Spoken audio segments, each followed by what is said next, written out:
where do we draw the line with saying, okay, you have some type of responsibility.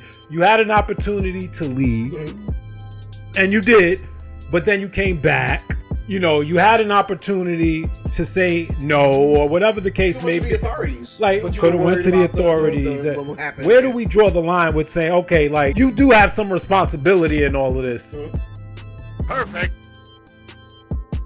What's good, Josh? Your man DJ Playboy back with another episode of the Perfect Talk Podcast. And you know I'm in the building with my dog, my guy, Spec. What's going on, brother? It's good, people. What's going on with your life, man? Happy July.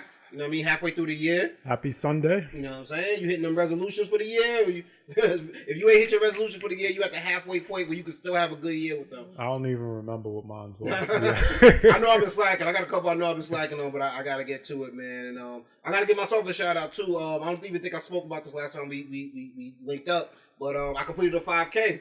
Okay. Yeah, and I got the pictures back, too, from the joints. It was a cool accomplishment. It was a rainy ass day. It was a Saturday. It was raining mad hard. Rainy's an understatement. Bro, I thought they was gonna cancel it that day. It kept going, but they disappointed me. They made me have to run. But did you have those iPhone earbuds are waterproof?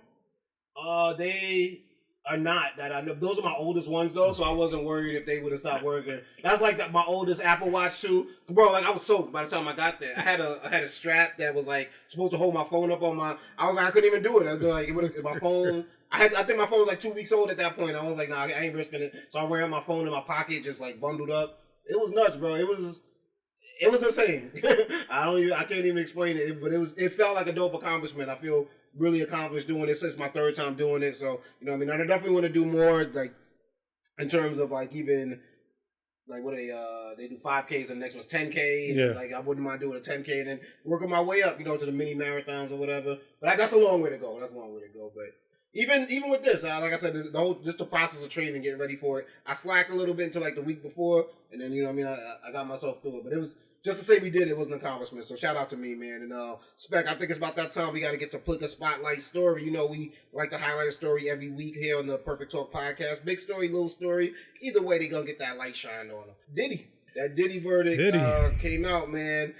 Diddy was found not guilty of the racketeering conspiracy, not guilty of sex trafficking by force, fraud, or coercion on Cassie Ventura.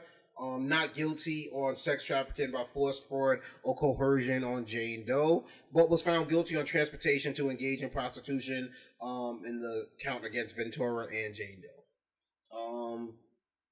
So a lot of people were celebrating, and I was like, wait, if there's guilty, I don't know if we should just be like, he's coming home. But we also don't know what these offenses, kind of how much they weigh really in terms of, you know, you hear prostitution charge, but you're like, all right, I remember when I was young, I heard of certain celebrities getting caught with prostitutes. You never heard of them doing prison time. Right. But I don't think that's exactly what he's facing because this has a maximum sentence of up to 10 years in prison. Because it was across state lines. Exactly. It's transportation across state lines. And most of the times it's not a federal offense because it's not the state line part of it. But that's what's going to get you into a whole nother tax bracket in terms of speaking about the sentencing. But yeah, I don't think he's going to get 10 years. I doubt he'll get 10 years. Yeah, just because of what came out in this case. We thought it was going to be way more salacious.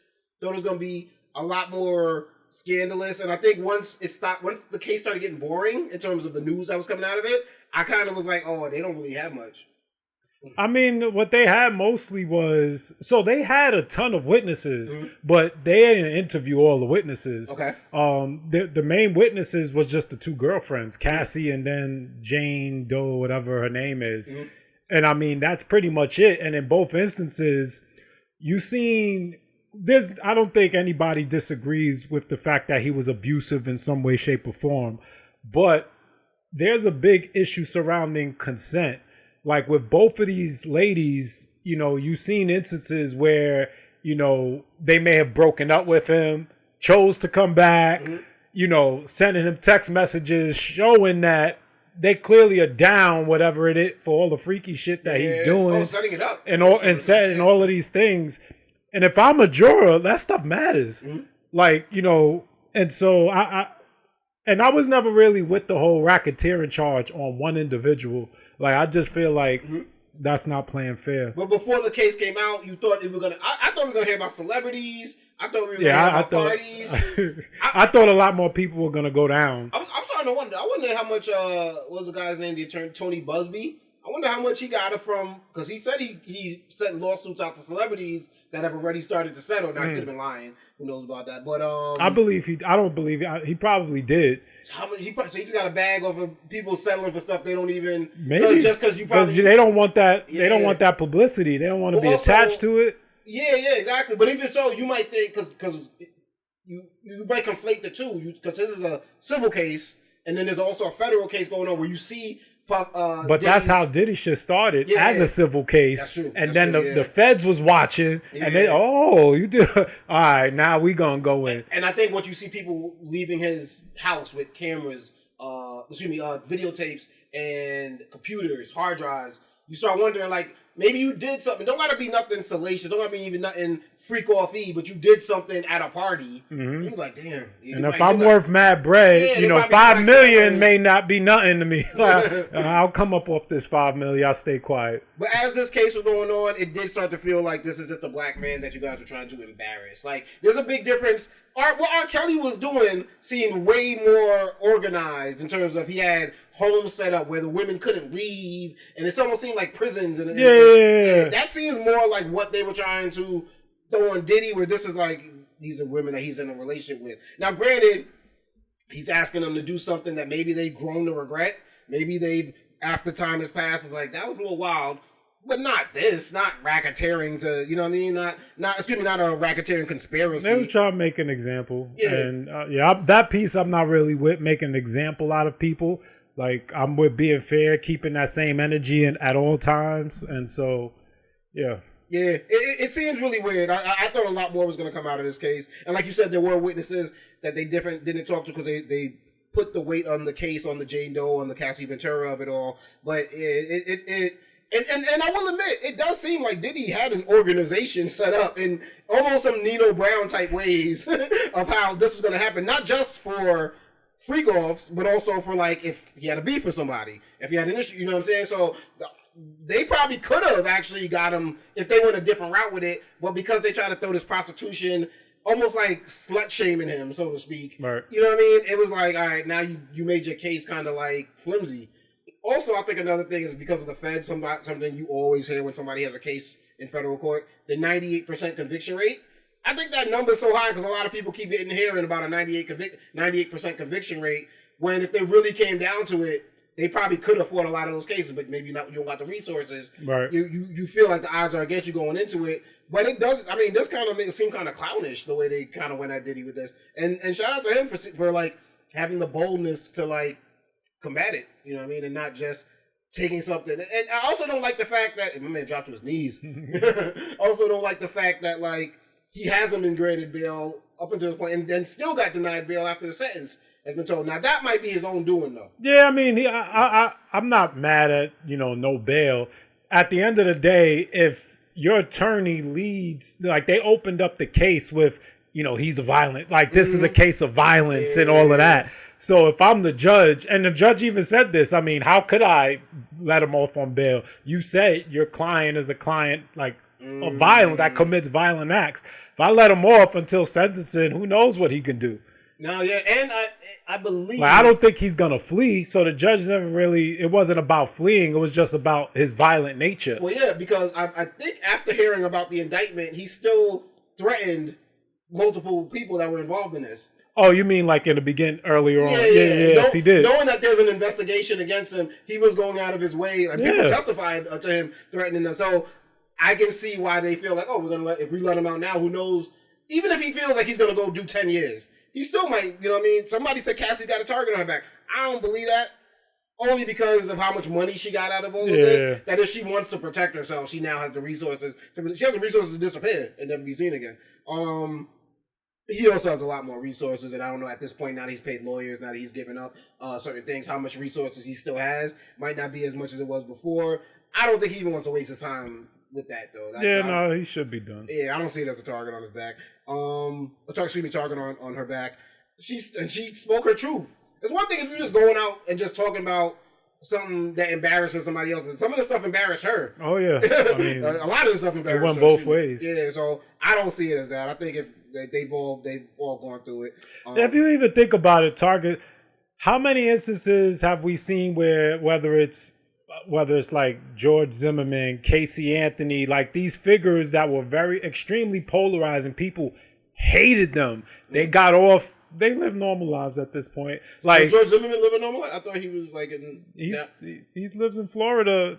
I mean, we don't hear him in the news, so I mean, he's not in the witness protection program. Okay, so I mean, he's, as far as I'm concerned, he lives a normal life. And we seen him in the news like years after that verdict. Like, remember, like he helped rescue somebody, like that was in a car crash and the car caught on fire or some shit. Like, maybe I assumed it was negativity. So no, I mean, Casey, they all live normal lives after, like the way society works. You know, a week or two after the verdict, we move on, and nobody 100%. Fucking remembers about this shit. What do you think? Let's say they say it's time served because Diddy's, I believe this verdict they scheduled for October. Yep. Which seems further away than it really is. October will be here before we know it. But being that he's been already locked up for 10 months, at that point it seems like it's going to be close to 13 to 15 months.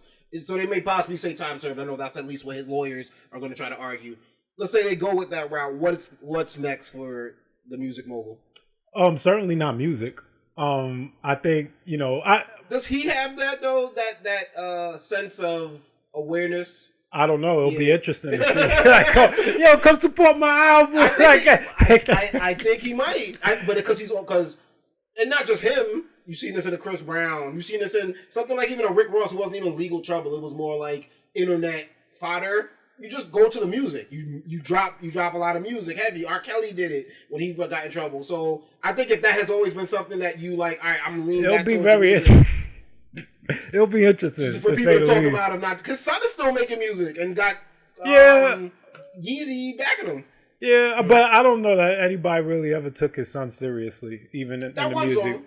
No, but what I'm saying is like since all this. No, even before that. I mean, his son has been an artist, but he ain't no big. Like it's just I never thought he could fucking rap like that. He's fucking. Nah, he had a lane though. He was the song with Kodak, right? That he had. I thought that song was trash. I mean, the radio. I think the radio kind of liked it. He got spins. Yeah, I'm not turning it on right now at the cookout. But I thought that song was trash. I remember that time it got way more spins than I thought it would. But it's like there's a sample in it too. It's a familiar song that we already know. Yeah, that's probably that's why. Yeah. So like, but he doesn't need the music to be successful. So it will it will be interesting to see what he does after all of this. If he gets back into music some way somehow. My advice would be like maybe lean on philanthropy. Maybe try to. If you really care that much about what people's opinions are of you, try to at least get notoriety and fame. Don't try. Just better yourself and lead through examples. Yeah. I mean, because I feel like, and also what we know you for. It's sad to say because we're 40 now. That era's kind of played out. The era that Diddy's from. I don't want to say that they. Now wait. What era are you referring to? Like who that was? Let's think about when Diddy's first album came out. No Way Out. Yeah, who that was from 98. That time era is still making music. We'll say Nas. No, I mean there's not a lot. Like Nas, Jada. I don't want to even say played out in a sense like I'm saying that it's a bad thing. To me, they're the pioneers. Like I was listening to, I want to say it was Snoop Dogg's Beautiful. And Snoop Dogg was out way before that song came out. That song itself is 20 years old, right? So that's crazy. I'm thinking about when like I was DJing in college, right? Let's say we talk about 2006.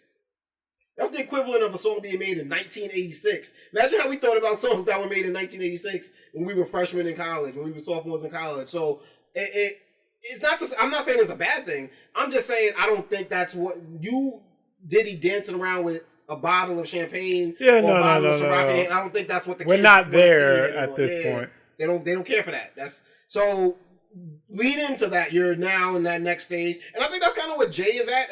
I do in the back of my mind think Jay will drop more music, just kind of out of nowhere on us. But also I think he kind of feels like that himself. Like that It passed. I had my run. I had the time when I was the cool guy doing it. You know, now I might just be the artsy guy doing it. You know what I mean? For the love of the game. But it's not. It's a different thing when you're trying to be the cool guy. Yeah. Or the life of the party, so to speak. Some people are like, hey, why are you still here? Mm-hmm. But I want to see what happens next. I don't. And not for nothing, Diddy. Nothing in this. I won't say nothing because a lot came out. I've already lost respect for Diddy before this case. I don't think the stuff that I learned in this case has made me lose respect for Diddy. I lost respect for Diddy watching the Cassie video. I've lost respect for Diddy watching the way he's treated other people. I've lost respect for Diddy with the publishing stuff before. You know what I'm saying? So it's like you've already passed that. But what I've learned in this case, nothing. It seems like you were just into different things than I am into in terms of how you would like to spend time with your girlfriends and what you like to do. But I don't think that you're necessarily bad for that. I don't think you're bad for that at all. Like these. Now there might be. You don't think that he's bad for like being freaky? Is what you're saying? Yes. Now, if he was there were points where there were allegations that they didn't want to do certain things, and now he's forcing them to do it. But you also still have a point. You have a choice at that point. Like, I could be embarrassed, or I can do something I don't want to do. I can, you know what I mean? Or my career could be over, or my rent can stop getting paid, or I can do something I don't want to do. You still have a choice at that point, and you decided to go with that option that kept things a little bit more comfortable, a little bit more whatever for you. Now, I'm not blaming you for that, and I think he might be a messed up person in that regard. Wait, let's you touch on a good point, and let's expound on that a little bit, because I think that's something that gets missed. You know, when we talk about the mindset of like somebody who is abused, like, you know, someone who's gone through sexual abuse, you know, some people will say to that, well, they don't have a choice. You know, they're abused, so they don't even know that they have a choice and all of these things, which, yes and no. At what point do we I agree that, you know, when somebody is abused, mentally, they're not fully there. Okay. So while as a human being, as an adult, maybe you do have the ability to make a choice, when you are abused, those choices may not seem very black and white. Mm-hmm. The question becomes, in those instances, where do we draw the line between, okay, you're an adult, and we're talking about adults. We're not talking about 5-year-olds, 10-year-old. We're talking about adults. You're an adult. While you are abused, you've been in this abusive situation for some time, mentally you're X, Y, and Z. Where do we draw the line with saying, okay, you have some type of responsibility. You had an opportunity to leave, and you did, but then you came back. You know, you had an opportunity to say no, or whatever the case may be. The authorities. Like, could have went to the authorities. Where do we draw the line with saying, okay, like, you do have some responsibility in all of this, because you're not a child, period. I don't care what you say. You know, be abused all you want. You still had an opportunity to choose a different path. And so from that standpoint, all the onus cannot be on the abuser in my opinion. And so as a society, where do we draw that line? I feel like we don't. We just try and throw all the onus on the abuser, and the victim is just the victim, and oh, poor victim. I know, you're right. Yeah, because there are people who did turn him down, not necessarily in a sexual way or like a romantic way, but I don't want to work for you. I don't want to choose you, and been threatened. Hey, this isn't going to be great for your career, but they had to live with it and walk with it. No, you brought up a good point. I'm not gonna sit here in front like I've been in an abusive relationship, but I was in a very contentious one. You know what I'm talking about. Where it was violent. It was there were things you touched on a good point. There were things that were happening that I didn't make the best decisions. You know what I mean? But I'm still responsible for the decisions that I made during that time period. So things that happened during that time period and the consequences that come from it, I'm still held responsible. Nobody cares. Hey, this is a rough time in my life. This is this. This is that. And I'm not trying to be sexist. I get it if there's a male female element here, but it sounded like there was a bit of comfort that these women enjoyed experiencing, and they were willing to put up with certain behavior to continue experiencing those certain comforts.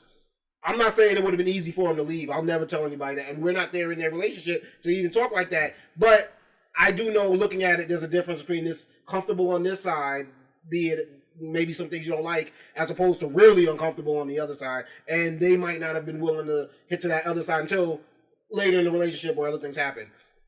I don't want to victim blame. I don't, and I don't want to say and make Diddy seem like he's a great person, because he's not. There's been allegations of sexual assault towards assistants and things like that. So it's just like, that's crazy to me. That's wild. You should be locked up for stuff like that. But if we're gonna say and view their relationship and view that, and then say, hey, you should be in trouble for this, but that person should get immunity for that. No, now we're getting weird here. There was a messed up relationship. Y'all both made very bad decisions. You could have at the time, and once again, not victim blaming, but y'all could have at the time probably could have had a case against him if you went to the authorities and really felt as strongly as we're, you know what I mean? I'm not going to say that they're making it seem, but as this whole situation is making it seem. So, yes, there is a certain level of responsibility. It's also not for us to judge. Mm-hmm. They got to live with that. The decisions they made, things that they allowed to be done to them, they have to live with that. And that's their own. And Diddy has to live with the choices he made. And he could be walking out of a courtroom now. That don't mean he's out of the prison of his psychology. You know what I'm saying? Like he might have demons popping in his head from the stuff that he's done. You know what I'm saying? So and he's gonna have to come to terms with that. And I think everybody gets their day. But we're gonna keep y'all informed when we do find out what the sentence will be, and definitely tell y'all about it here at the Perfect Talk Podcast. You seen the people pouring baby oil on themselves?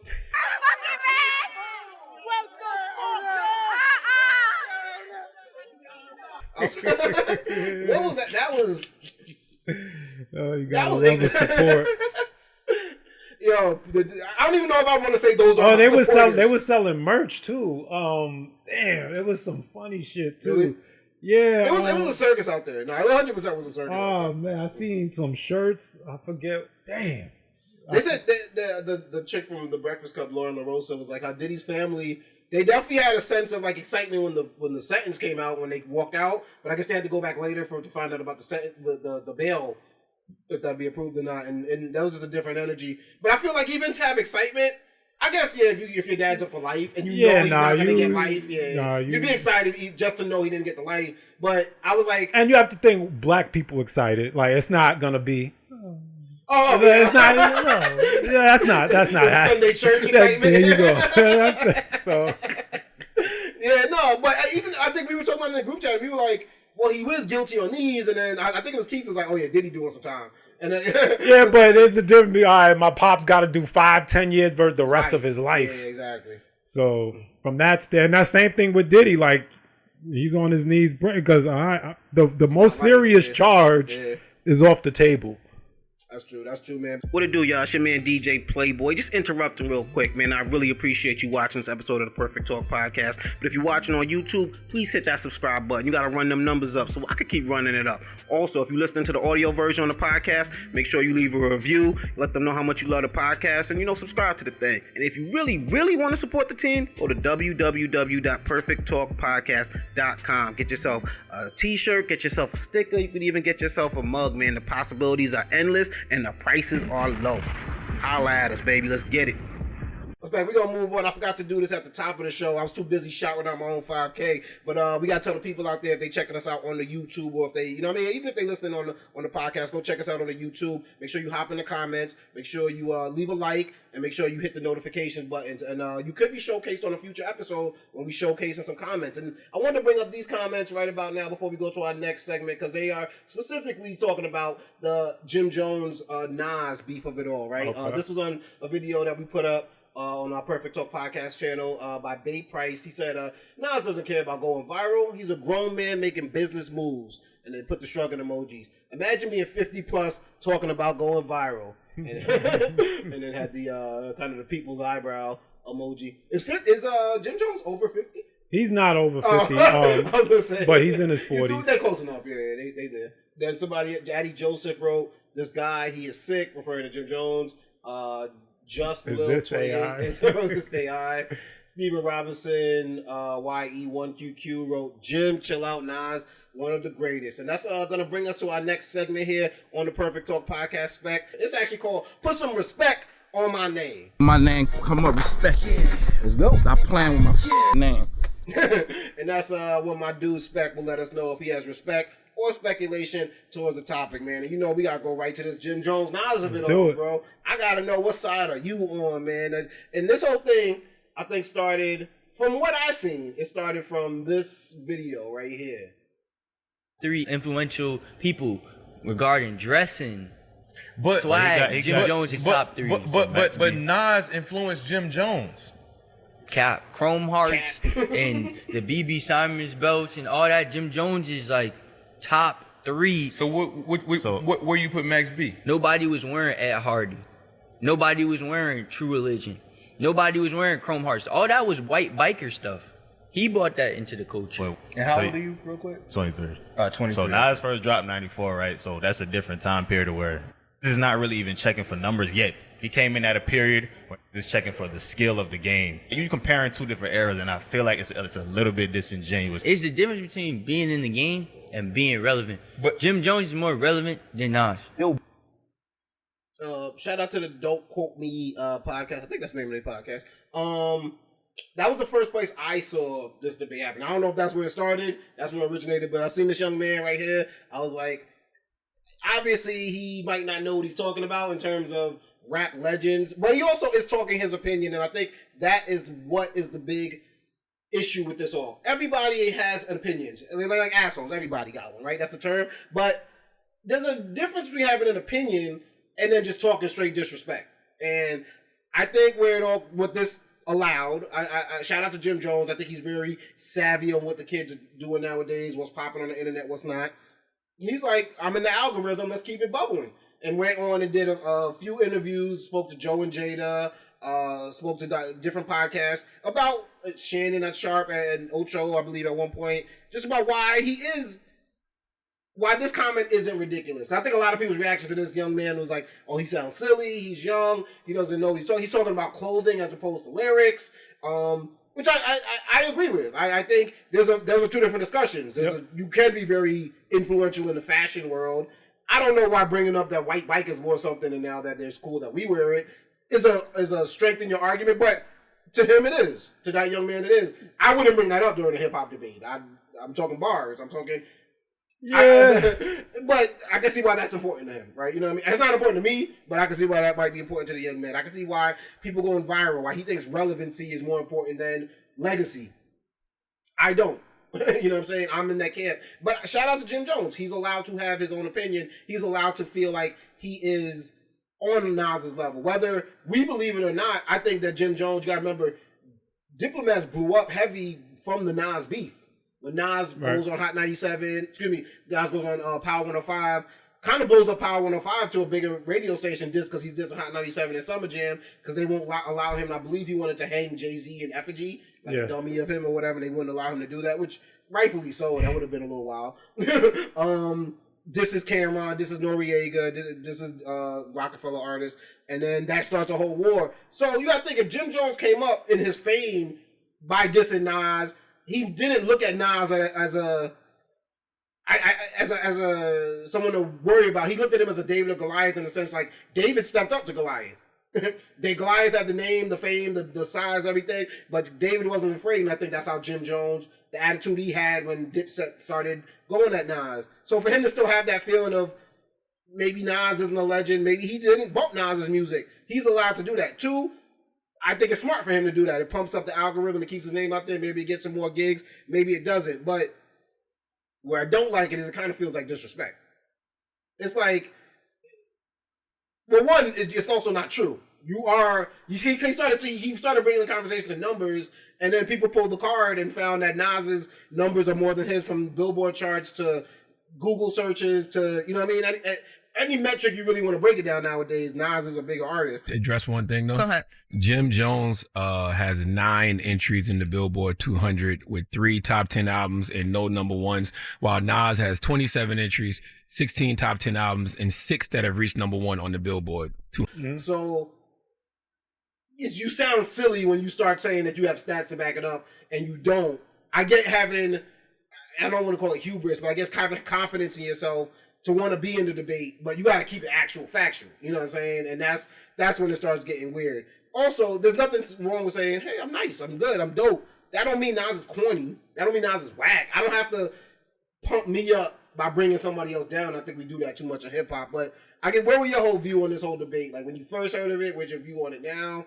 Like, I mean, from Jump Street, I understood what these kids were saying, and I don't disagree with I think most people misinterpreted with what that boy was saying in that video. They took it as the kid is saying that lyrically Jim Jones is nicer than Nas. He didn't say that. I think he did. That's a shorter clip, but I think he does say musically Jim Jones' music is better than Nas's. Well, that's an opinion which you are allowed to have. Like, I like his music style, but overall, I think where he was going with this whole thing is from a relevancy standpoint, and you have to take into account his age because that matters. From these young kids, from a relevancy standpoint, Jim Jones may be more relevant to them than a Nas is. One, simply the way, Jim Jones dresses, right? It's more in line with how you see these kids dress. Nas is, he's old. Nas, he acts his age. His music represents his age. He dresses like a venture capitalist. I mean, he does. On a daily basis. and if you listen to his music nowadays, that he puts is grown man music.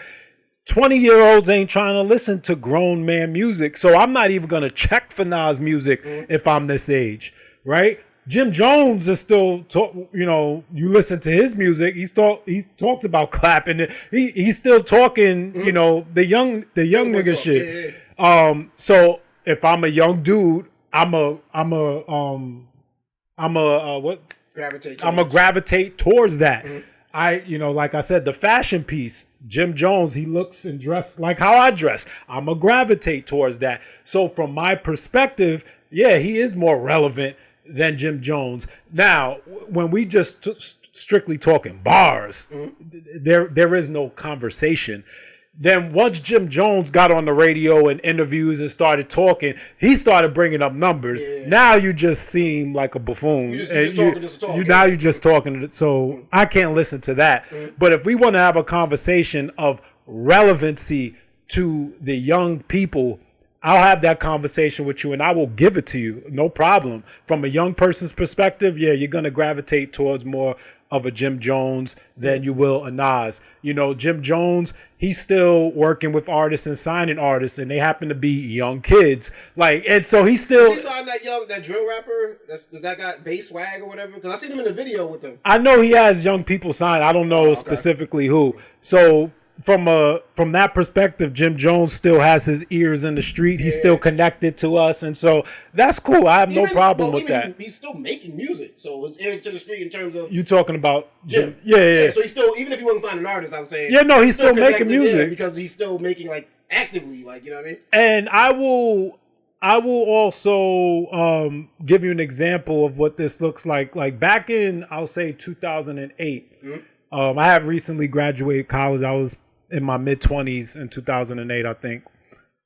I went back home for the summer, and I was hanging around my little brother and his friends. About a 6-year age gap, right? So while it's not a crazy age gap, it's a gap enough to where they wasn't necessarily rocking with all the artists that I may have still been listening to. You got a fully developed adult brain as opposed to when you were. So we was having a conversation about, who's the top artist, right? And remember, this is 08. So 08, Lil Wayne was hot as shit. It's the Carter 3 was around that time and all of that. And you couldn't tell them nothing. Lil Wayne, greatest rapper, lyricist, everything, all time, hands down, nothing to talk about. Obviously, I didn't tell. Lil Wayne was fire. Nothing to talk about. But you want to talk about the greatest, the GOAT, the greatest. I wasn't trying to hear that. Jay-Z right? was still making music. Jay-Z, he was still making music heavy at that time. I mean, what are you talking about? And so it's just a difference of opinion. Now, we have to also consider legacy, right? At that time, Lil Wayne, I mean, he had several albums out at that time. So did Jay-Z. But if you would ask me, there's still no question Jay-Z was still a GOAT at that time. But again, I mean, to certain groups, couldn't tell them nothing about Wayne. Mm-hmm. And so I say all of that just to say, you know, same thing when we talk about basketball. Who's the GOAT? You have different eras. Yeah. And so... Well, the point, actually, there's a good correlation with basketball and hip-hop. Basketball has been around since, the 50s or whatever? The NBA. I'll say the NBA. But the NBA wasn't the NBA we know now until 80s, 90s. David Stern gets in there, cleans up a lot of the drug use, a lot of the nonsense and stuff that they have going on, the violence and whatever the case may be. So, NBA is relatively young. Hip-hop, 80s.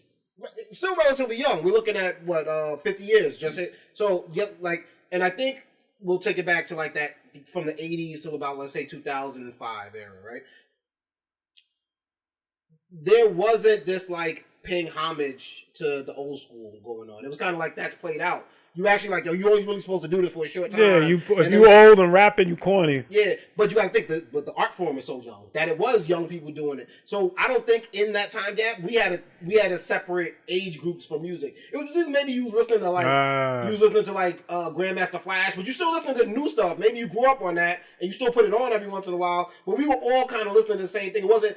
This music's made for the older 40 group, but this music's made for the 20 to 25 range. We didn't have that much of a range in terms of, it was really we're all listening to the same thing, and this is all kind of having young boy style. After, you kind of sound silly trying to say some of the same things after a certain age, because we know you're not doing that. Right. Whereas hip-hop's different now. Now you can make an entire album about buying art, investing in real estate, investing in startups, things like that nature, and not be corny. Right. You know what I'm saying? So I'm not even gonna try to steal this point because Jadakiss said this on his podcast, Joe and Jada, that we as hip hop don't like to pay homage to the old school. We should be giving them more, and that because we feel like we're in competition with them. We gotta nah, that's played out. We gotta kind of belittle them. Mm-hmm. And at a point when hip hop was so young, it made sense. Maybe the same dudes that was trying to keep you out the game is old now. You want to get your get back. He kept you out he wasn't trying to sign you. He was hating on you because you was coming up. Maybe y'all really did have a but at this point, right. You know what I'm saying? It's we should be giving props to the ones that came before us. The NBA players now get the big contracts now because of the contracts that they had to get back in the day. You can't compare the two, you know what I'm saying? But you can't have one without the other. Right. So we don't need Charles Barkley hating on Ant-Man, but we also don't need Ant-Man hating on Charles Barkley. We don't need Nas hating on I want to say Ice Spice. Because it just sounds crazy. It's why do you even care about if she's popping or not? That sounds wild. So it's just we have to do this thing now where we're realizing this is an evolving art form. And guess what? It's another thing we got to do. I can have a favorite rapper without having to shit on your favorite rapper. We got to grow out of that as an art form. Because it's to me, I blame barbershops. I'm being facetious, but I do blame barbershops where I have to win the argument. So as opposed to listening to your argument and be yeah, you got some good points, I gotta find ways to shit on the rapper that you like now, just to make my rapper seem better. Oh no, here's why Wayne is corny. He used to kiss baby, and it ain't got nothing to do with music. But it's how am I gonna win this argument now? And now I think that might be because of hip hop, because of the battle form, the battle things of hip hop. But I think now we have to evolve and know everything isn't a battle. Right. It could be a battle between Nas and Jim Jones, right? Jim Jones was putting the bait out there for Nas to walk into this. You haven't even heard? I haven't heard that. I'm not responding so, I mean, for what? Yeah, because I'm just going to give Jim another 2 weeks of relevancy. We all know what it is at the end of the day, so. He's given, actually, Jim more, his argument, it kind of seems more relevant by Nas answering it, as opposed to it seeming, I'm not even going to give that any respect. I hope Nas doesn't respond. Yeah, I'm not justifying that with a response. And we see and learn from that. You don't need to respond to everything. The truth is known by who it needs to be known by. Yeah. I mean, or just you drop another project. You got a bar in there. I'll give you a bar. I just seen a commercial this week about that. The new, I think a new casino or something's being built in Queens. Okay, is Nas part of that? And Nas was the face of the commercial. Really? And so. I seen the advertisement online, and then there was a comment Nas responding to Jim Jones. That's the perfect response, though. Yeah, Nas is on the Slick Rick album. He was doing like a one-on-one, Nas is like, you're not gonna like get me into nonsense, and that's what a lot of people get distracted by. Like, oh, who said my name? In what context? And I think we do need to learn everything. Don't need a response, man. Spec. Oh well, I want to get your opinion on real respect or speculation for Jim's opinion on this, or the way Jim's been handling this. Nah, speculation. I mean, once again, we could talk about the relevancy piece. I'll give you that all day because there's nothing to really talk about there. Young people, damn, what's that word? What? Oh, gravitate. Gravitate towards Jim Jones, and that's cool, as they should. But like, if you want to talk numbers, there's nothing to talk about, and you just sound silly for even trying to compare. I give respect to the confidence because I feel like if you're going to step in an arena that's a competitive arena, you have to come into it with confidence, whether it's sports, music, whatever the case may be. But speculation for the argument because you couldn't back it up with. He says, "No, I got more Billboard entries." He says some crazy. I'm like, what? I didn't even have to look up the number. I'm like, no way in hell, dude. Like the length of the career. Nas you had like one popping album. No way in hell. And Nas is like just literally putting out music like nonstop. And that's the thing, is like it's not like Nas stopped putting out music 10, 20 years. Like he's still in the last 5 years, he put out like 4 albums or something. Like what are we talking about? And they were good albums. Like have the confidence. Boxers have to have confidence. UFC fighters have to have confidence. But then back it up. You know what I'm saying? Come with something, but just try to play the numbers game. You lost us with that. Respect or speculation, man. Your guy Drake is out here draking it up, man. Now, shout out to Drake. Went through a crazy beef with Kendrick, but still making good music. That Nokia is on top of Billboard. Drake came back making me dance. Yeah, right. Doing what we know for him to do. So that in that respect, but then he always has to do these like Drake moments where he just drakes it up. And he posted this week where it was supposed to be him showing off the abs. Okay, I don't believe those abs. Nobody does. But also, it's like, you showing the abs, and we already been, like, Kendrick put speculation out there. Other people put speculation. Rick Ross put speculation out there about you having... Hey, you got a chest tattoo, too? Is that new? I don't know how... I've never seen that. But there was like a carousel. I think it was him running. There was an ATV picture. He's, like, showing off Texas. But this, in particular, on a few things. Like, the shirtless... cover your face pick, that seems like some girls do. Now, I do see a lot of people at the gym do this. I didn't know it was something they actually post, though. I thought it was like a progress pic or something like that they be doing. And also the alcohol display. You're 40. And I don't mean that as an old thing. I mean, like, displaying alcohol is cool when you're in a college dorm. Displaying alcohol is cool. Like, grown men with bars don't need to show off their bottles. I don't know, like, that to me seemed like a young man move. So I'll just say this. I mean, seeing it, I don't really have much of a reaction. If you think about where Drake is at, like, even I don't know which song it is on, but when he's talking about what's that song that he's talking about, like, I'm a hoe, it's not Baby Girl. It's not that song. It's that other one. Give Me a Hug? Off of that album? Oh, what is he? But he's basically, I got sex, money, that's weed, and cash. Okay. I think the beat changes or whatever. Yeah. But he embraces the fact that, he's into sex. He's into drinking. Mm-hmm. He does some type of drugs. Like, he's embracing that. Yeah. Like, we heard Kendrick call him out for all of these things. You're a womanizer. Mm-hmm. You have a problem with sex. You have a problem with drugs. All of these things. Taking the community down with this content that you're talking about. So Drake came back. If you listen to the new content, mm-hmm. he's coming back, embracing that piece. Oh yeah, like 100%, I love sex. Song, he was like, if I let these other dudes take over, they'll be on stage at the strip club with books or whatever in their hands or whatever, like, or some like type shit. So I look at this picture. I mean, it falls right in line with me. I love to drink. Yeah. I'm surprised a chick ain't in there like with her legs spread open or something like that. Well, people making fun of it, but I'm like, I haven't heard chicks making fun of it. I heard dudes making fun of the picture. Well, dudes, yeah. I mean, why would chicks make fun of it? Like, chicks love Drake. And that's who he's doing the picture and that's for. who Drake ain't doing this shit for Nick. Like, what do I look like taking off my shirt for dudes? Like, I guess because you could have just sent this to the girls you wanted to see it or whatever. Well, he posted it, right? He posted it for everyone to see it, so you have to take everyone's opinion with it. And also, part of me thinks Drake wants the hate. It also kind of feels like a little bit of that what Jim Jones was doing. Yeah, no, Drake is smart as shit. Yeah, like he knows this is gonna. It's engagement. This is engagement. Yeah. People are gonna hate it. People gonna love it.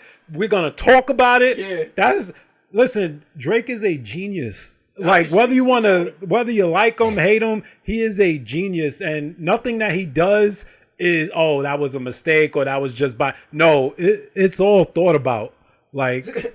It's all thought about. The funny thing with this is, because the speculation is I don't know what they call it, cold sculpting, or I don't know if he actually did like the actual liposuction or whatever. Yeah. But then the next thing is a picture of him running. Like, yo, I'm working out for this. Whether he did or he didn't is the thing. But I guess here's the caption. I'm wide awake for the nights that separate the type who get to it till they get right from the type who just ... type. So it sounds like a song lyric. That's probably from a song we haven't heard yet. But what are your views on like the Ozempic of it all, the Mounjaro of it all, or even something like cold sculpting? Do you care if somebody gets their body by paying for it? Not at this point. Like if you would have talked to me 20 years ago, like when I was all about, you got to do it natural. At 40, I understand like between life is challenge. Like in order to have your body right, it takes so much time and dedication. And for the average individual in life, you don't have that. Like time, you have work all day. You may have kids. Mm-hmm. And just know, like I love to work out. So I understand the mentality of it. And it's not for everybody.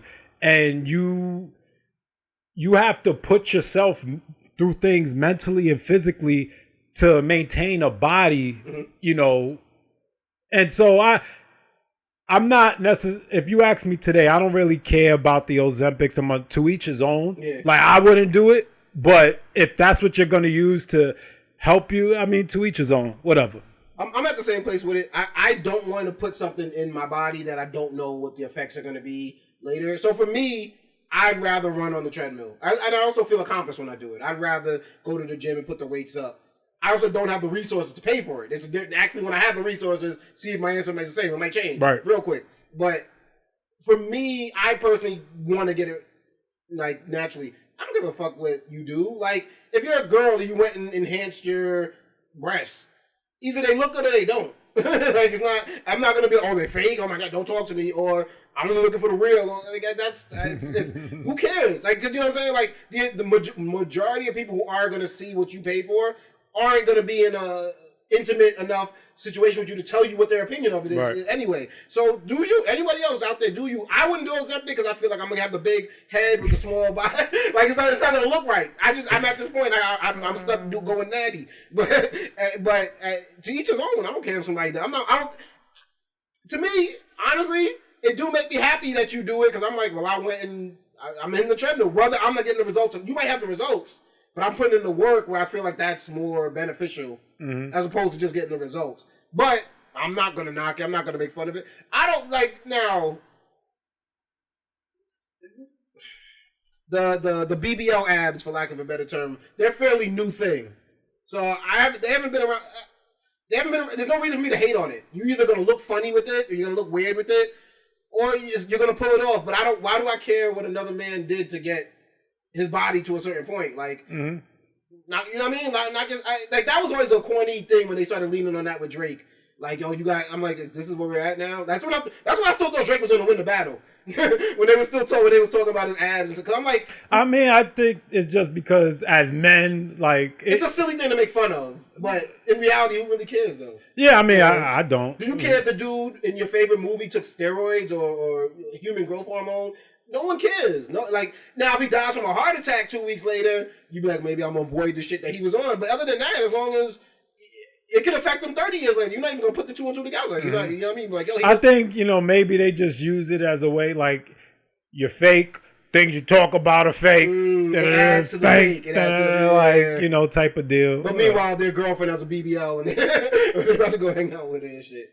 Oh man! So respect or speculation? What you think, Drake? You got respect for Drake? Yeah, I mean, I don't. You know, I don't put too much thought into the things Drake does because, like, Drake, it's very intentional. Like he's doing it. He wants the reaction. He wants he knows what he's doing, and you know, to each his own. At this point, and I don't even feel like he's not talking to me. Like he's doing this shit for the bitches. For the ladies, At this point, has Drake already won? Like what drives Drake? What do you think is like his motivator?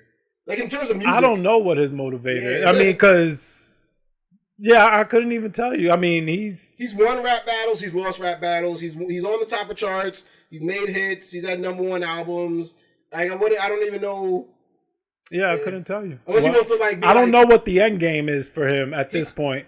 Maybe make good with the Grammys, and then you win. You'll be the guy with the most. Because he probably would have if he was cool with the Grammys. He probably would have way more Grammys than he has enough body of work. Oh my god! Like the amount of it's like obvious the amount of body of work that he has versus lack of Grammys. It doesn't make sense. It actually cheapens the Grammys a little bit because you're like Will Smith and him. He ain't even smack nobody. So it's like, what are we doing here? So yeah, I don't know what Drake's motivator is, and maybe that's why we see some of the behavior that's a little head scratcher. Because it's like, what is like, I don't know what pushes you now. It's kind of like attention. It seems like that might be the addiction. Must be. Yeah. Respect or speculation, man. I heard a lot of people hating on this. I didn't really see the big deal. I feel like live life the way you want to live life. But your man Jeff Bezos got married to Lauren Sanchez in a multi-day wedding celebration in Venice, Italy. A lot of celebrities came out. Bill Gates, Oprah, Tom Brady. I think I saw Gail. Kardashians were there. Jenners were there. Usher sang, so Usher probably got a bag to be there. Not probably. Leonardo DiCaprio. Now, my whole thing, I was like, do these people hang out with Jeff Bezos? His woman wanted him. Huh? His lady, his wife wanted him. Yeah. So I don't. That was where it was getting weird. It's like, so you're surrounding yourself around people you're not really friends with. that was weird to it. It seemed like just a reason for people to be seen. Yeah, I want to get seen. I know they said there was like I think there was private planes per 2 people, and I think there were 200 people there, so at least 100 private planes that went out there. But when I don't get that. I didn't hear about that piece, but I also don't get like. So so his guests got flown out to where they had to go on private planes. Maximum capacity were 2 passengers. Interesting. I don't know why. I guess you're not around people you don't want to be around. I guess. So it's just you and your +1. That's crazy. Yeah. So you got even the Kardashians. When I saw the mom, I saw the 2 Jenner sisters, and I saw Kim, and maybe Khloe. They had to ride 2 per plane. I don't know if they did or they didn't. Right. That was the okay. They said it cost between $20 million and $55 million. I heard. That's a big ass range. Big ass, but I heard closer to the $55 million range. People in Italy were protesting about it. They went crazy about it. Now, my whole thing. Now, why was Italy protesting about it? Because they're like, he doesn't pay taxes, but he can rent out their whole. He rented out like pretty much a whole city. I think they protested, and then he was able to change the venue to a whole nother part of Italy, like that. Okay. There's also a man who has like cranes delivering his furniture in his New York City apartment, like shut down a whole block. Just so he obviously is a man of means. Why are people hating this? They were saying, sign of the times. People are struggling to buy eggs, which is what everyone says. Well, meanwhile, you're taking hundreds of private planes out to Italy. You're spending $55 million in a weekend for what? To do what? But I'm like, this is how billionaires get married. This is how princes and kings and queens and you know what I mean get married. So why should he not do it just because there are people out there starving? I'm on that side of it. Like, he wasn't gonna give the money to us anyway. Like, have fun, make your wife happy. And you seem like you're on the same side with that. I mean, you're just haters. Like that's what it it's just like. A fucking. Why am I don't give 2 shits about what Jeff Bezos did with his fucking money. Like, that's his money. He earned the shit. Like, if you want to fucking spend it buying 1 trillion rolls of toilet paper and stacking it up, do I think that's a waste of money? Maybe, but I don't give a shit. Like, who cares? That's his money. He can do whatever the fuck he wants with it. People are like, they're thinking about it like as if we would spend it. But I'm like, this man divorced a woman and then made her the richest woman by the divorce, and then is willing to spend another $55 million on his next marriage. Like, I not what I would do. I'm not a wedding person anyway. I think weddings are like a waste of money, and I say that as a person who has DJ'd multiple weddings. But that's me. I'm not gonna talk nobody out of wedding. I'm not gonna tell nobody else how to spend their money. It's just like it. Yeah, people were hating on it, but at the same time, you were paying attention to it. Because only reason it hit my radar because people were weddings are a waste of money. Oh, I mean, why are we talking about Jeff Bezos? What about the person that spent $100,000 on their wedding? They make 50 a year, and they make like what the f? Like, well, come on now. Like, that's what we're like putting Jeff Bezos' reality in our imagination, and your bank account. You can't even fathom what the fuck, like the hell. Now, they could be paying more in taxes, but that's an argument for another day, man. Before we move on, so it sounds like respect or speculation. It sounds like you're on the respect side for Jeff Bezos' wedding. Yeah, like, do you? You got the money, do you, man? Shout out to Usher, man, getting that bag. But Spec, when we link up and we haven't spoken in a while, one of my favorite segments here on the Perfect Talk podcast is called Have You Heard? I hear headlines in the news and I bring them to the table, man. Trump's big bill got passed this week, you know what I mean, with a lot of controversy around it. A big thing I'm hearing about is Medicare. A lot of people are like, what's going to happen to Medicare? Is going to get cut. Medicaid as well, I believe, both of them. That's one of the bigger critiques I've been hearing about it, but I want to get fully, hold on, let me pull it up, what Trump's big bill is all about. It looks like he has permanent tax cuts, making most of the tax cuts enacted during Trump's first term permanent, benefiting top earners while potentially raising taxes for the lowest income tax brackets. Increased spending for border protection, defense, and energy production. Reduce social safety nets, makes cuts to programs such as Medicaid and SNAP, with stricter eligibility requirements, including work, volunteer study, or training requirements for able-bodied adults. The rollback of the clean energy incentives, infrastructure investment, America First, economic policies, trade policies, prioritizing domestic manufacturing, potentially expanding tariffs and targeting trade imbalances. A lot of deregulation across technology, energy, and the environment. And that's just, a couple of the talking points. Yeah, but my buddy, shout out my guy Jason. You met Jason before. He was just really breaking down on how like the Medicaid and the Medicare cuts are so big because a lot of hospitals get like close to half of their money from Medicare and Medicaid, and if they're not getting that money anymore, how well is the hospital going to be equipped to take care of? And Jason graduated from MIT. He's a man of means. He has a family. He said that in the video. He's like, I have money. I'm still worried. Because I imagine the people who don't have money. You know what I'm saying? And I think a lot of people aren't even paying attention to this. Yeah, I mean, and they won't until it personally affects you. Yeah. So it's unfortunate. Yeah, it is. I get the theory behind it, but here's the problem. There's a reason it hasn't been done in the past. Because just on the surface, the theory behind it, we do have a lot of social programs that help uplift people who maybe you have no business being. Like, for instance, able-bodied individuals. Mm-hmm. Depending on your scenario, you get to collect unemployment. They give you pocket money. They pay your rent. They give you groceries, and all you have to do is show every couple of months that you might be looking for a job. And I'm able-bodied. There's nothing wrong. It just so happens 6 months ago I got laid off or some shit like that, but now I'm chilling, collecting these. I just get a job for like 2 or 3 weeks. And then, what was that? So what's the hustle? Like, how do I keep that going? So it runs out after like 36 months or something. Like there is a time limit, but it's longer than a year. Yeah. Like, and so all this, I'm able-bodied and I'm chilling. Yeah. Like, I have family who they chilling. Like, but I guess the question is it as big as they think it is? Like, cause or is that like kind of inflated? Because they make it seem as if there's large numbers of people. There's a lot of people doing like back home, And back in the there's a But are there more people doing that than people who are no, they'll never be the case. Yeah, but just so like that's a small police percentage. officers, Yeah. like there's way more good officers than there are bad ones. But so this thing, but to feel like these cuts are going to affect the people who aren't able-bodied. Oh yeah, no, they're innocent bodies are everybody gonna. for what a small minority is doing. It feels like. Yeah, but I will say the small minority, like the price tag it still looks big. Yeah. Nothing in comparison to all the people who are living the right way. Yeah. But we're still talking. Well, 'cause that's considered fraud. That's considered fraud, Yeah. and let's just put a fake number. Let's just say it's $1 billion. Yeah, That's $1 billion worth of fraud. But That's $1 billion.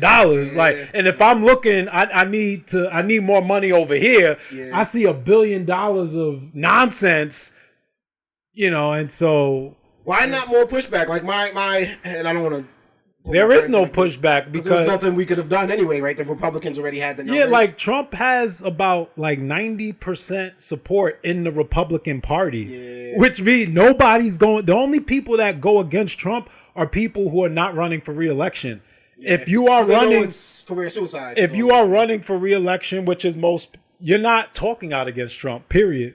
And that I meant more like general public, like I said, my friend Jason, college general educated. public, because we don't know. Like, Yeah, but that's what I was wondering. Is it that we don't know, or was it from a place of what could we have done anyway? They had the numbers. there's all of that. So Yeah. you have a population of people. What I have to say doesn't matter. Yeah. What could I do?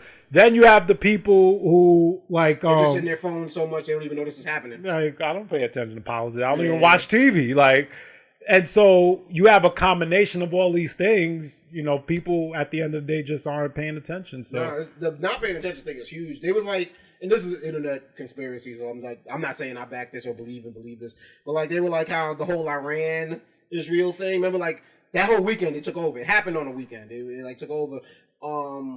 And I guess they were like, and then by Monday it kind of was like resolved. They were still had a little bit of shakiness going between them. By Tuesday they was like, all right, everybody's on the same page, back to normal. World War III's cold off, right? And it was like, so they said something called the Genius Bill got passed by, which I think has to do with stable coins. I don't know how this affects Trump or not. I know he is trying to get cryptocurrency, have a bigger place within that. He also has a meme coin. Actually has a few that if I understand correctly, out here. So they made this, I didn't go deep down the rabbit hole enough, but it seemed as if this was something done. We were distracted by Israel, Iran, while this other thing got slid through. But I've heard that.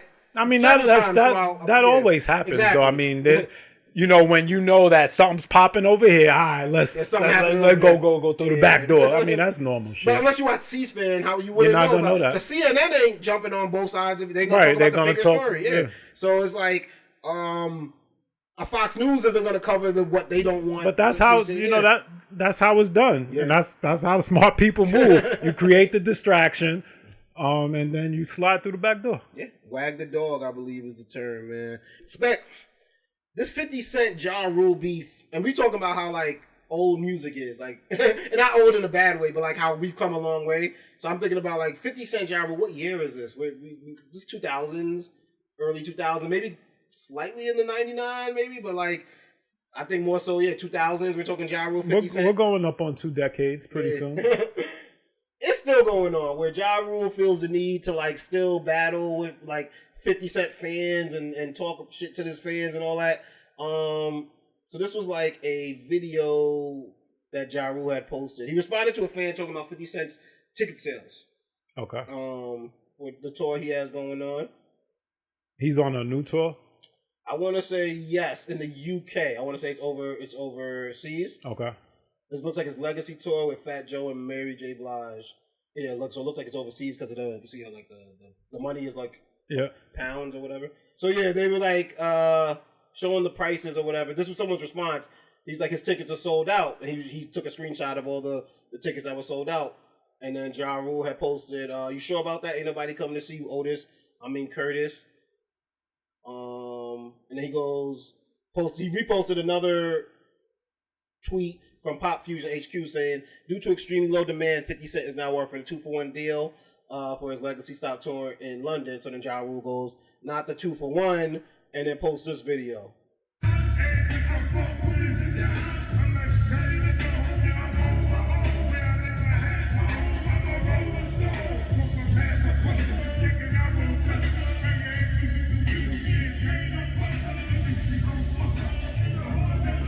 lot of room. There's a lot of room, but that also looks like a huge stadium. Well, it's a huge stadium, but it also looks early. So we don't. I guess the thing will be like, why is 50 Cent then the performer at that point in time? Well, whose tour is it? Like, who's like, what's the? I mean, who's the biggest name on there? Mary J. Blige, maybe, I guess, or I'm assuming maybe he brought her out on tour. Yeah, but there's no, just based on how it looks, there's no way. Well, one, there's still a lot of people there. That's what I was saying. Because if this is a stadium, if this was a like a garden, like an arena, it would be packed. Yeah, like, it looked like they just picked the wrong venue because this is probably what's available in that town. In terms of what happened. And also, like I said, this looks early. Like concerts, I would assume is gonna. He may be one of the first performers. Now we could. I don't believe that though, but or they could be the type of thing where they respect each other so much. We switch it up every night. Some nights Mary headlines, some night Fat Joe's the headline. You know what I mean? But the point that I'm trying to make, if that is the case, and you're one of the first acts, it's always going to look like that at a concert, no matter where you're at and towards the beginning, because people don't show up till later. But also, they said it's sold out, so they limited the amount of tickets. So they could have sold more tickets. They probably don't have enough security to like, you know what I'm saying, to fill up this entire venue. So they're like, yeah, but that, and also stadiums don't get filled up. Yeah, either. There's always blocked out sections. Beyonce shows has blocked out sections. Because one, the show doesn't look good from sitting there. Exactly. So. and two, just like it's a stadium. It's meant for like when Nebraska plays Ohio State and the fucking entire state comes out or whatever. You know what I mean? So what? But Ja, you ain't had no shows in the past 5 years that look like that. Like you could do that to anybody. Yes, you could stand from the box of anybody's seat, or you could just be like, "Well, this let me zoom in on the group of people who look bored and they're looking at their phones." You could pay any that because I've seen it done to multiple artists, big artists, small artists. Whenever you want to, you go to a concert, you find this ain't their live show or a festival where maybe this ain't the genre of music that the festival's for, and they just happen to be on the. But you could do that to anybody. So I'm getting like they did it to Jim Jones a few weeks ago. By saying like, yo, the crowd ain't feeling. He thought he was Jay-Z. But I'm like, it's a summer jam type thing. It's like you're a bunch of different artists are there. He might not be the biggest draw, right? But I think the bigger thing is like, yo, y'all gotta move on from this. And I get why it still goes on because 50 throws one out. They'll never, they'll never die. It's at this point though. It seems like there's better ways to get at each other. I think Ja's reaching. You know what I'm saying? Whereas 50 will wait for like an actual thing to happen. Like 50, 50 ain't respond on the Diddy shit. Not that I haven't seen nothing at least. When you say respond, he hasn't commented on the verdict. I think he's waiting for the sentencing. Yeah. Also, I was thinking about that. I was like, you think 50's still gonna come out with the documentary? Yeah, the documentary. I thought it came out. Oh, did it? I'm almost certain it. Yeah, he sold it. He sold it to. I thought he sold the rights, but I thought they were holding off on this. They wanted to wait for this case to be over to put it out, as if like, so it's not like one of those documentaries. Yeah. I know what you mean. Yeah. I don't know. I know they already have documentaries out about this situation. I don't know if one of them is 50's or not. 50 has it 90% made because that's what they do with a lot of documentaries. So, for instance, like they're making it as it goes on. Yeah, as it goes on. But then like something will happen where they have to wait a certain amount of time or something like that. I've seen that in documentaries, like the Vince McMahon one they have on Netflix. Vince McMahon got in trouble while they were making that. So when that documentary first started being made, it was like he was behind it. It was like saying glowing things about him. Then he gets in trouble, and then they're like, "Oh, this is gonna be in the doc." You know what I'm saying? So it changes the whole tone of the doc. Right. Whereas I think that's what 50 and them was waiting for the actual verdict and probably the sentencing to come out with that. Or I could be wrong. Maybe it's come out and it's just been under the radar. There's so much shit out there, but it's hard to keep up. But Spec, before we get up out of here, man, we gotta do things I seen on the internet, bro. Sometimes I see some cool things on the internet and I gotta bring them here. I ain't got much this week, man. This is an oldie but a goodie, bro. And I know you probably seen this video before. It's a very famous video from 9/11. I just wanted to bring it here because, like, I mean, we were alive during 9/11. We all remember the day. We seen it on television as it was happening. But I never saw the full video of this to the point where, like, all this shit happened. You might have seen it, so let me know if you have. I know you definitely seen the beginning of it. So, like, we all see this, right? When they're running, because they waited too long and now the buildings are coming down, right? Yeah. And they start to realize the smoke is going to start coming towards them. A lot of people, but this guy's on the camera is not moving. He's going towards it, right? It's a real reporter there. I wonder, like, he had a phone or something. So you know he had an old school camera too. Now you said that, right? So what? Somebody's going to warn him. He said, but look behind you. He didn't realize that shit was coming behind him, bro. That's crazy. Now watch though, watch. So then they start running. I think this is about where I seen the video cut off at, usually. They're about to turn nighttime, bro. Look at this shit.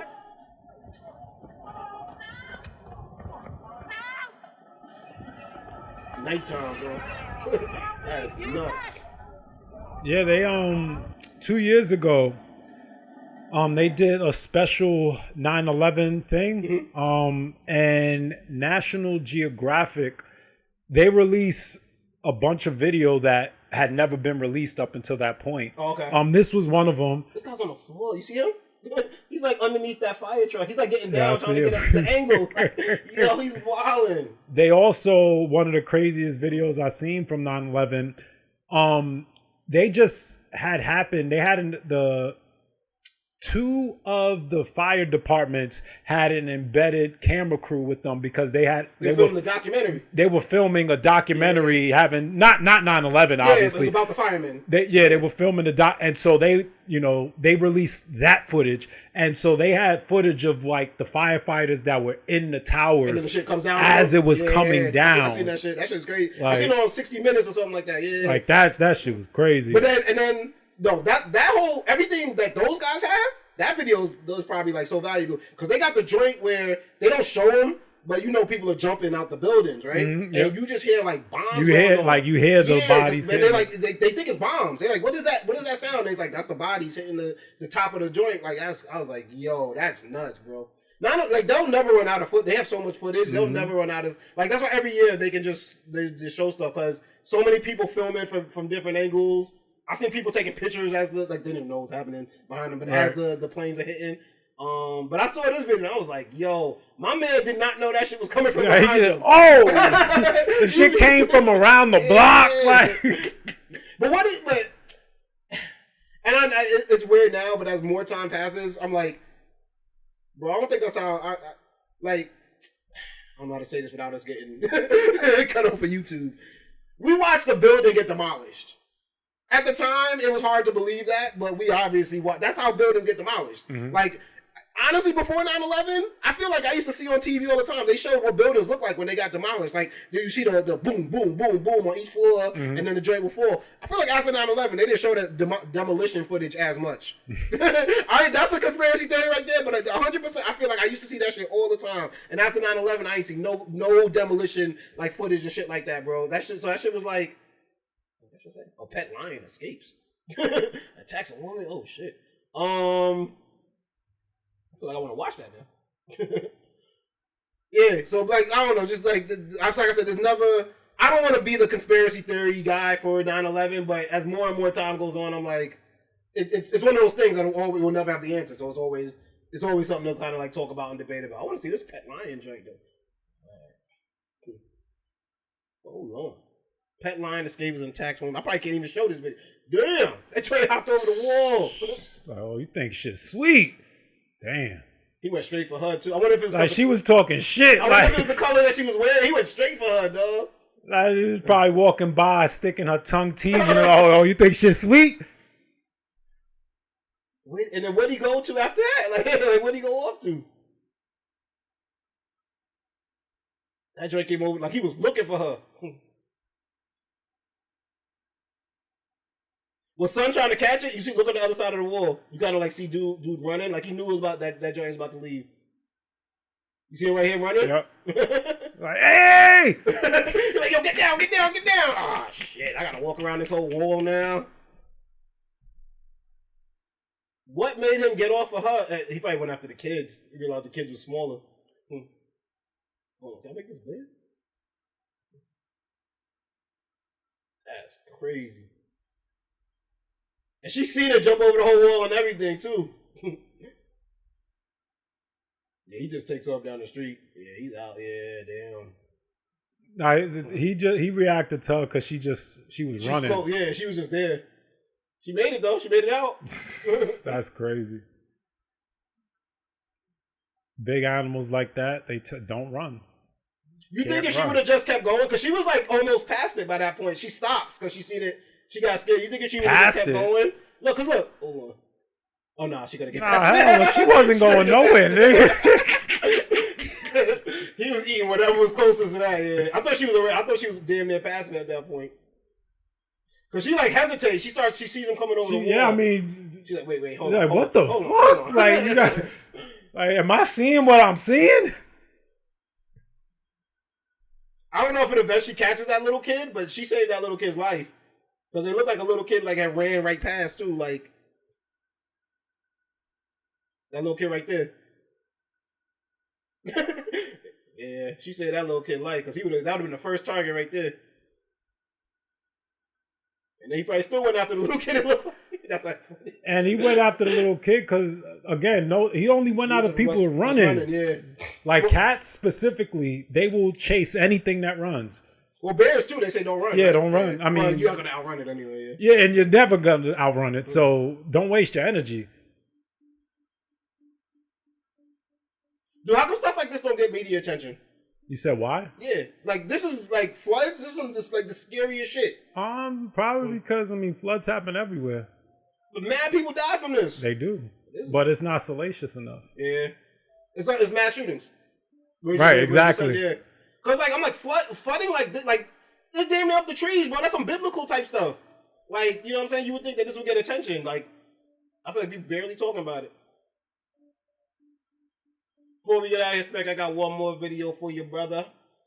My man Vin Diesel, he looked like he got to get on the Drake workout plan because it ain't Vin Diesel no more. So they're gonna show the comments, people making fun of us. It ain't Vin Diesel no more, brother. Damn. Damn. Let's go. I ate my family. Fat and furious. That's not Vin Diesel. That's Vin filling up regular. Big back and the furious. Yo, what the fuck? How you let himself go like that? They said he was trying to hold his stomach and let it go, my boy. Fast food and furious. He living good. Like, he don't do any other movies. Not that I know of. Like, what is he, what's the purpose of this? What's he coming out for? I think they're promoting something, the newest, the latest, the last Fast and Furious or whatever. Fuel Fest 2025. So they probably were just like, we got the stars of Fast and Furious. I think they said Tyrese is here. I don't know if that's the black guy on the microphone.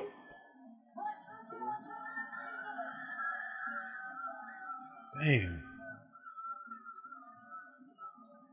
That's crazy. Like, I don't even like. But he still he looked like he still lift though. Like his arms still. You know, that's all he do. Like I ain't doing no cardio today. Damn, Vince. I can't tell if that's Tyrese. Crowd isn't crowded. Yep, Tyrese had to fill in the awkward silence. I think he's just furious now. Why you always talk about how a person, but all that matters is how he is as a person. That is true. It's just like certain people, like, not their personality is tied to their looks, but it's just like Vin Diesel. Like, I just always, your name it's is just Diesel. like Chuck Norris. I don't ever expect to see Chuck Norris fat. Like, you know.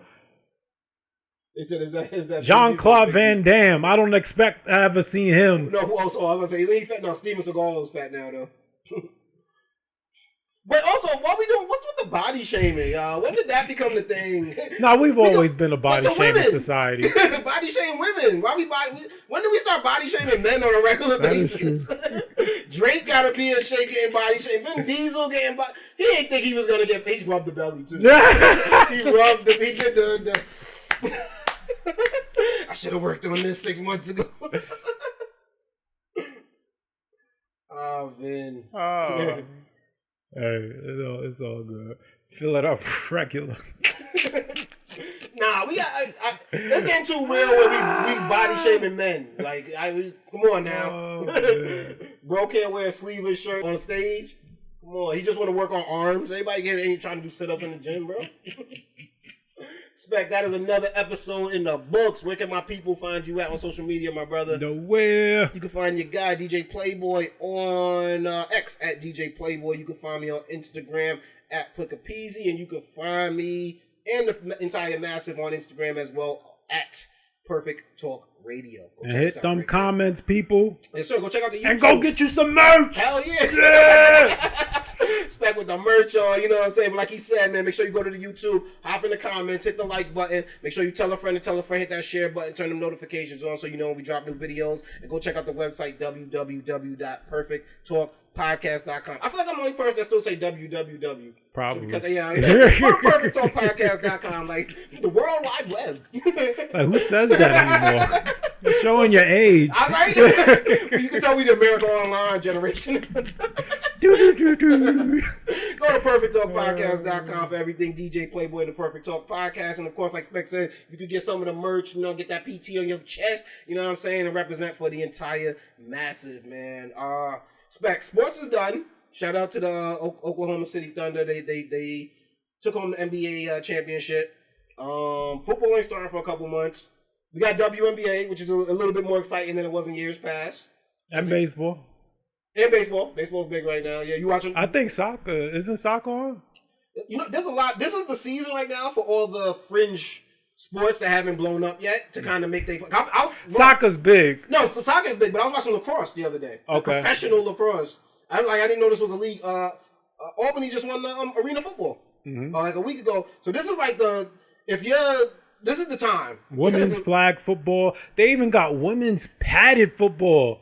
No, I seen 7-on-7 the other day. It wasn't flag. It looked like two-hand touch. Okay. But they looked like they were professionally playing. I'm like, yo, so if you don't make it straight to the league, you got so many options nowadays, bro. No excuses. I was like, I was watching for 20 minutes. I was like, yo, I don't think they playing flag. I was like, none of them have flags on. I was like wondering what I was watching for the longest time. So you got the XFL, you got all this. This is the time for me to catch up with movies. I feel like I'm not a big movie watcher during the fall because I'm watching football games like on a weekend day or something like that. But this is my or find a show to get into. You know what I'm saying? I got a couple free months of Apple TV, so I might try to mess with some Severance or anything. You watching anything nowadays though? No. No. I think I'm gonna get into Severance. I gave Severance a try. It's a show on Apple TV. I heard great things about it. I'm trying to watch it with my girl, and it moved too slow for her. Okay. So she's like, this is corny. But I like the concept of it. I think I'm gonna rock with it. And I heard great things. Shout out to Jason. I do need a new show to watch. So it's that time of year. I feel like this is the time to do. You know what I'm trying to do now too? I've consumed a lot of books in the past decade, but I probably will say maybe 0% have been read. They all been audiobooks, and I've been reading to my daughter. You know what I mean? I got the 3-month-old now. And I realized my reading isn't the same as it used to be. And I think it's I want to get back to reading physical books. Because I've been getting information. When you say my reading, you don't forget how to read. No. But I'm trying to read out loud to her. And I'm like, it's not as smooth as I would like it to be, or it don't sound like, when you were in school, you kind of was like, I don't want to sound like the dumb kid. So I mean, they might just do run-on sentences, no, there's a period there. You don't want to say I'm not doing that, but just I really want to get back to just reading physical books again. Something I might do with Mercedes because she's about to go to junior high school. Is reads a chapter in a book and then make her read it and then tell me, because at least I read it. Now I can know what is in the chapter. And then have her kind of regurgitate it back to me to make sure she's really reading. I might just start with stuff like that. But no, I don't know why. I was the other day, I was even, it made me realize I had to wear glasses. Cause I started trying to read something and I was I can't see the words. So I was and I have a prescription glass. I was just kind of slacking on it. So it's I got to get back to reading actual physical books. I'm the audiobook guy because I'm in the car all the time. So you could consume so many books. That's going to be my number one way. But I want to kind of I'm the opposite. Because ever since I graduated high school, I've been against reading, physically reading. Until I discovered, Audible, which was only 2 years ago, you could not get me to read a book at all. Have you been consuming more books though? I had prior to high school, in 20 years, I purchased one book, and that was DMX autobiography. Did you read it? I read 3/4 of it back in high school. No, that was the Jay-Z book. I did. I didn't read it though. But that's the thing. That's not a real book anyway, though. It's long raps. So, you could not get me to read a book at all. But over the last 2 years, I've consumed a bunch of books. Audio book. Why? But what made because you knew about audio books before 2 years ago. What made the change? One, because so I wanted to learn about different things, but I also knew I know, and I purchased a couple of physical books, and I never opened them. And so it's just like I purchased this with the intent to read it, but a physical book I will just never make time to actually open it up and read it. But an audio book, there's no reason that. Because I listen to music often, just play like background. And so there's no reason why I can't listen to an audiobook. I can come up with many reasons why I won't pick up a physical book, open it and read it, but I can't come up with a reason why I can't listen to an audiobook. No, you're right. So and you know the thing too is with books, even physical or audio, is it's hard to retain it all. It's like I gotta listen to something over again. Like if there's a certain like concept they're saying on there, and I'm like, I feel like I should do that again. I'll rewind it and listen to it again. But I do that with books too. If I read something, I was like, I feel like it was important. I feel like I'd have to read it again. Or like there's a book like The Four Agreements, which is pretty short, or what was it, The Alchemist, which is a short book also. I've listened to the audio books multiple times because I get it, and there's something like that, but it's so much thrown at you. Plus, I'm driving. There could be something distracting me from that one line where something different will hit me the next time I'll listen to it. But I just think there's so much. They hide so much knowledge in books. That's hide makes it seem like they're doing it the wrong way. But no, that's the best place to put a ton of information all in one. And I think as a society, I don't even want to say it's culturally. I think as a society, we were like, for some books are corny to us. Like books just aren't. I wouldn't know. I think it's more culture. You do? Yeah, because all cultures.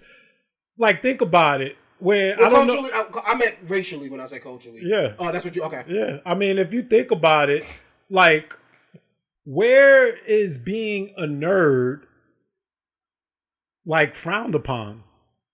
Like, growing up in all communities is. There's certain communities like being smart. That's the expectation. Yeah. Like being anything other than smart. Yeah. That's not acceptable. Whereas kids will actually try to dumb themselves down. Coming from where we come from, oh, you want to be smart. Like you're better than people or something like that. Yeah. Like, oh, you a nerd. Oh, you're reading. Oh, you're like. But I don't know if that doesn't necessarily happen. Let's say I'm just going to use black and white. I think that does happen. But culturally, there's an expectation like you got to do good in school to get a job, to get a career. Whereas I think we don't necessarily implant that in our kids from the younger age. So it's. Maybe you wouldn't necessarily be a nerd, but you know that there's a baseline that you got to stay above. Yeah, nerd is the extreme part of it. Yeah. Whereas, and I don't know if we celebrate it as much. But I think I was going to say American culture doesn't celebrate education the way that they should. You know what I'm saying? And that is correct. Yeah, so I feel like nobody's celebrating like. The kid that reads over the summer is like, oh, your mom made you read? Damn, that's abuse. You know what I mean? Like, and it's like, but now I have a kid. I realize if I don't make my kid read over the summer, she's gonna go backwards. Yeah. It's not like she's gonna be at the 5th grade level. She's gonna revert back to like 4th grade. And it's like you kind of have to. You know what I'm saying? But our society celebrates television shows and games, and you get a little bit older, and that is sex and drugs and alcohol, and it's like, and none of it is the just learn something, even if it's to learn something for yourself, like not even because of a school or learn a skill, learn something. It's like you get frowned upon. Like I was a full adult before I was like, oh shit, I can just learn how to trade stocks. Like I don't need to like some white dude to take me under his wing and just show me I can just buy a course and do. And then it's like you don't realize. And even not you don't realize. You don't celebrate it, so you don't notice it when it passes you by, and then after you like maybe by the 20th time you're like, oh shit, why don't I just click on this and then that's my challenge for the rest of the year. I'm trying to at least read 2 physical books and step my level up. But Spec, that's another episode of Books. We got to get up out of here and enjoy our weekend. And peace, people. Peace.